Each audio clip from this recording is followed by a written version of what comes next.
박희락교수입니다. 오늘은 주한미군 철수 책임질 수 있나 하는 내용에 대해서 말씀드려보겠습니다.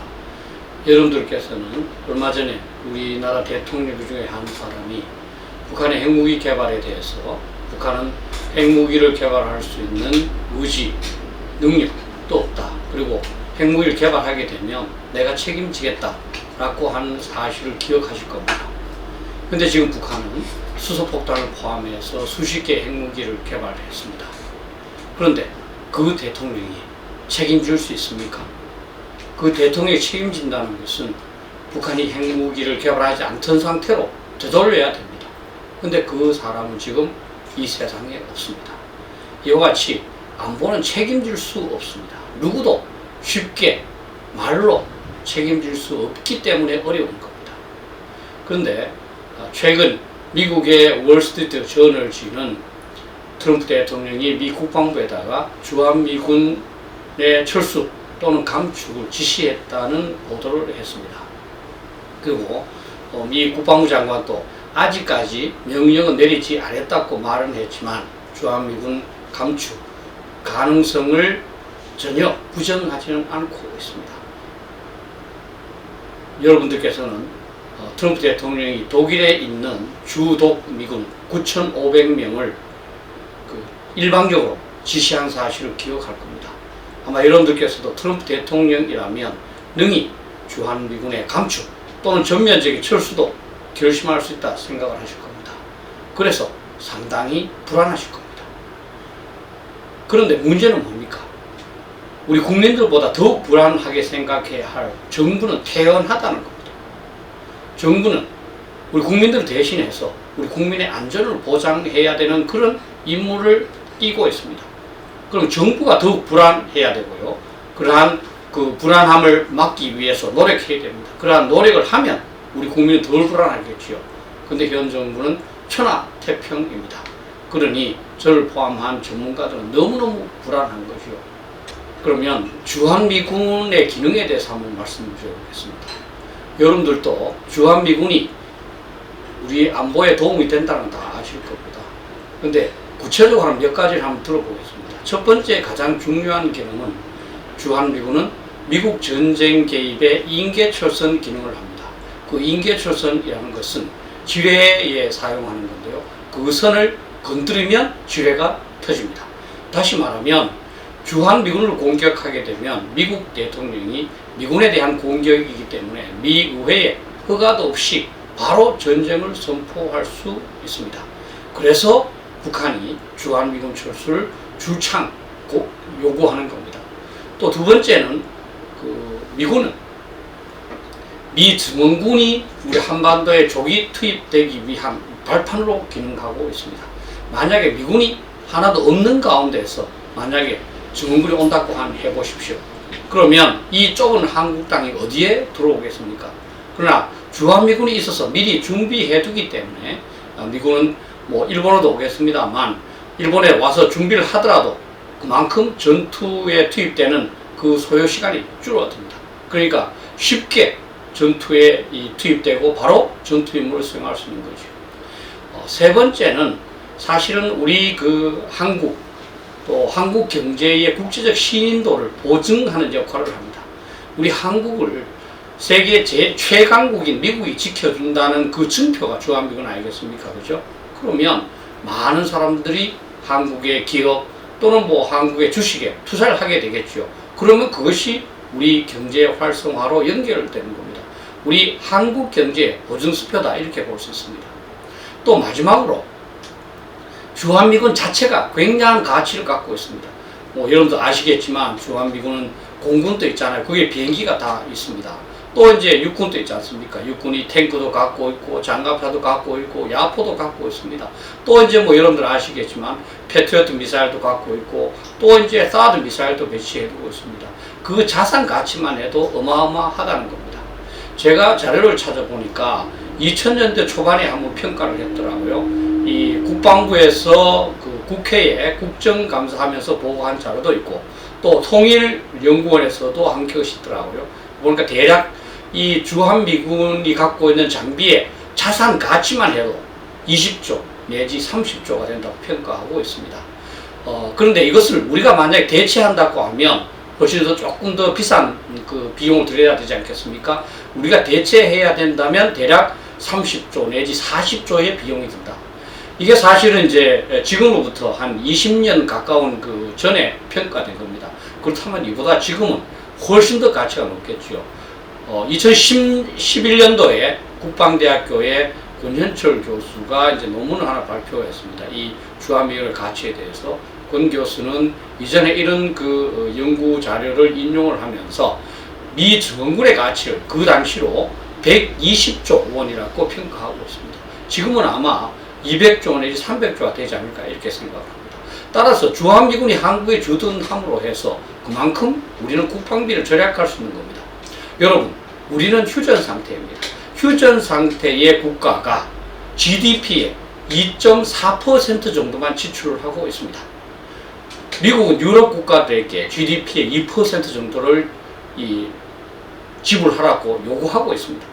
세계 대부분이 2% 정도입니다. 그런데 우리는 휴전 상태에 북한 핵무기까지 개발해서 호시탐탐 노리고 있는데 2.4% 정도만 지출을 한다는 것은 그만큼 미군이 장비 또는 유사시에 우리를 지켜주겠다는 약속으로 우리의 그 군사력 증강 소요를 대체하고 있는 겁니다. 다시 말하면 주한미군이 있음으로써 우리는 국방비를 절약했고 그 돈으로 경제 발전에 집중적으로 투자해서 현재 우리가 있다 이렇게 보셔야 됩니다.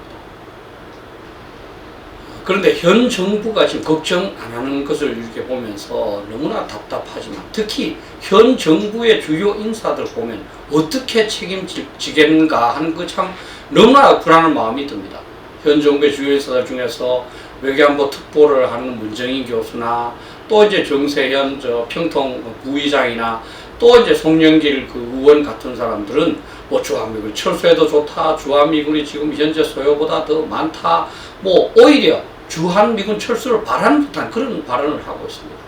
근데 그 사람들이 우리 안보를 어떻게 보장할지 거기에 대한 어떤 방책을 전혀 말하지 않고 있습니다. 주한미군이 철수하면 예를 들면 우리는 힘이 들더라도 GDP의 10% 또는 뭐 20%까지 국방비를 증액해서 우리 자주방어가 되도록 군사력을 강화하겠습니다 라든지, 아니면 주한미군 철수하고 나면 일본하고 뭐 협력을 강화해서 미국 대신에 일본하고 하겠습니다, 또는 뭐 중국하고 하겠습니다, 또는 뭐 북한하고 이렇게 북한이 핵무기를 이렇게 없애도록 약속했습니다, 뭐 이런 게 있어야 되지 않겠습니까? 그런데 아무 보관도 없이 주한미군 철수해도 된다 이렇게 말하고 있습니다. 저는 그 사람들이 주한미군 철수를 바라는 것 같아요. 사실은 그분들이 우리 이 나라를 위해서 일하는지 사실은 의심스러울 때가 가끔 있습니다. 사실 이 중요 직책에 있는 사람들은 우리보다 더욱더 말을 신중하게 해야 됩니다. 그런데 그런 사람들이 이렇게 가볍게 말하고 있습니다. 그것은 사실은 우리 국민들을 굉장히 업수히 보는 것이지요. 그래서 여러분들께서는 진짜 당신들이 주한미군을 그렇게 또 이 한미동맹을 그렇게 가볍게 본다면 그 한미동맹 또는 주한미군 없이 우리 안보를 어떻게 보장할 것인지 그 보관을 제시해라 이렇게 좀 말씀을 해 주셔야 될 것 같습니다. 참 답답합니다. 현 정부 또는 주요 인사들이 주한미군은 절대로 철수 안 할 것이다, 뭐 중국 견제 때문에 우리의 필요가 아니라 미국의 필요에 의해서 주둔한다 이렇게 보시지만 실제 내용은 다릅니다. 실제 한미동맹의 역사는 주한미군을 철수하려는 미국의 움직임과 그것을 막는 우리 정부의 노력이 계속적으로 상충된 그런 역사였습니다. 여러분들께서는 2차 세계대전 이후에 일본군의 무장 해제를 위해서 주한미군이 우리 한국에 오게 되었고, 그리고 1949년에 철수했습니다. 그러자마자 1년 후에 북한이 6.25 전쟁을 발발해서 남침을 했습니다. 주한미군 철수는 바로 북한한테 전쟁해도 좋다는 신호가 되는 겁니다. 그래서 우리 선배들이 그렇게 반대한 겁니다. 여러분들 기억하시겠지만 닉슨 대통령은 1969년도에 닉슨 독트린이라면서 우방국의 방위는 우방국 스스로가 책임져야 된다 이렇게 이야기를 했습니다. 그러면서 주한미군의 전면 철수를 주장을 했습니다. 그래서 이것을 우리는 적극적으로 만류했습니다. 당연히 자주국방 노력도 했지요. 그럼에도 불구하고 그때는 미 2사단과 7사단이 함께 있었는데 미 7사단 2만 명이 철수했습니다. 3개 비행대도도 철수했습니다. 그래서 그 이전까지는 한 6만 2천 정도 되던 그 주한미군이 닉슨 대통령 시대에는 4만 1,000명 정도로 감축되었습니다.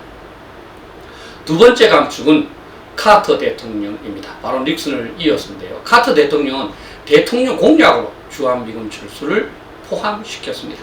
그래서 여러분들 기억하시겠지만 우리 한국에 와서도 우리 한국이 그 지정하는 호텔에 묵지 않고 미군 기지에 가서 묵고 뭐 그렇게 했습니다. 이 카터 대통령도 주한미군 철수를 극력 주장했지만 우리 정부 그리고 또 이 미국에 있는 그 친한 인사들이 이걸 적극적으로 만류를 해서 대체적으로 한 그 3,400명 정도만 철수하고 말았습니다. 그리고 1989년에는 미 의회에서 철수를 요구했습니다. 그래서 미 의회에서는 넌-원어 법안이라는 법안까지 통과해서 3단계에 거쳐서 주한미군을 철수시키기로 했습니다.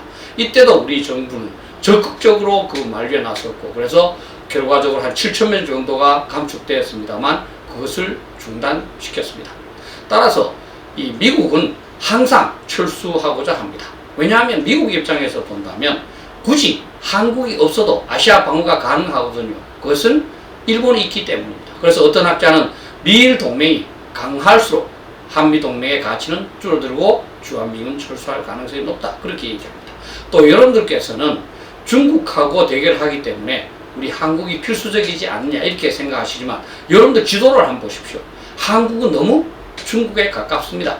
따라서 중국의 미사일, 중국의 항공기가 바로 한국을 공격할 수 있습니다. 한국에는 주한미군을 공격할 수 있습니다. 따라서 여기는 미군의 주력 부대가 올 수가 없습니다. 경계부대 또는 전초부대로서의 역할만 할 수 있는 겁니다. 따라서 미일 동맹이 강력하다면 전초기지는 있으면 좋지만 없어도 상관없습니다. 우리가 GOP 또는 COP라고 그럽니다만 전투전초랑 군대용어로 말합니다만 그것은 있어도 좋고 없어도 좋은 것과 마찬가지입니다. 그리고 지금 인도태평양 전략으로 미국이 중국을 봉쇄하지 않습니까? 그 봉쇄선이 과거에는 동북아시아였는데요. 이제는 인도를 포함해서 동남아시아 국가까지 굉장히 넓어졌습니다. 그렇게 봉쇄 범위가 넓어졌다는 것은 뭐겠습니까? 그만큼 한국의 상대적 가치가 낮아진다는 겁니다. 아마 중국 봉쇄를 위해서 미국에게는 동남아 국가들이 더 중요하고요. 그 다음에 인도가 더 중요할 겁니다. 그만큼 한국의 가치는 떨어진다고 봐야 됩니다. 제가 한 가지만 더 추가로 말씀드리겠습니다.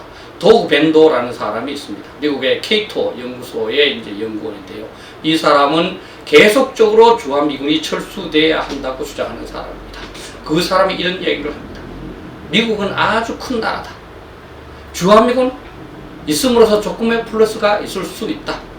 그러나 조금 마이너스 있다고 해도 큰 문제가 아니다. 미국은 큰 나라이기 때문에 주한미군 철수로 인해서 조금 마이너스 난다고 해서 크게 국익에 손상받지는 않는다. 따라서 이 한국에 대한 그런 의문을 갖는 것 자체가 갖는 위협, 다시 말하면 뭐겠습니까? 중국이나 러시아하고 전쟁을 할 수 있는 위협, 그런 위험을 고려해서 주한미군을 철수하는 것이 맞다 이렇게 주장하고 있습니다. 우리는 우리 입장에서만 그 보는 경향이 있습니다. 그러나 여러분들께서는 미국 입장에서 주한미군이 또는 한국이 정말 미국의 사활적인 이익을 걸고 지킬 만한 것인지 그걸 한번 살펴보시기 바랍니다.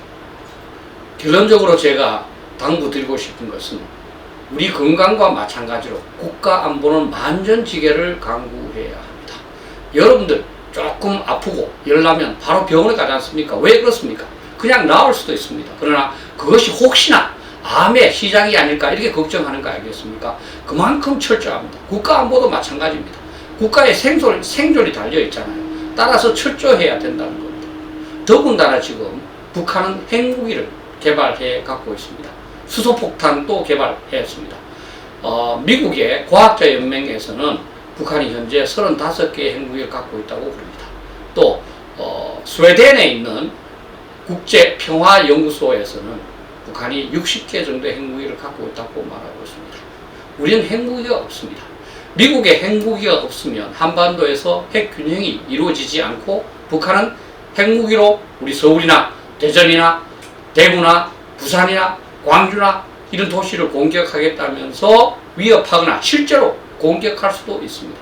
아무리 우리가 첨단의 미사일, 포병, 항공기가 있지만 핵무기는 대적할 수가 없습니다. 이러한 핵무기 위협하에 있으면서 한미동맹에 있어서 가장 중요한 주한미군이 변화되는 것을 가볍게 여기는 것은 너무나 위험한 처사다 이렇게 생각합니다. 감사합니다.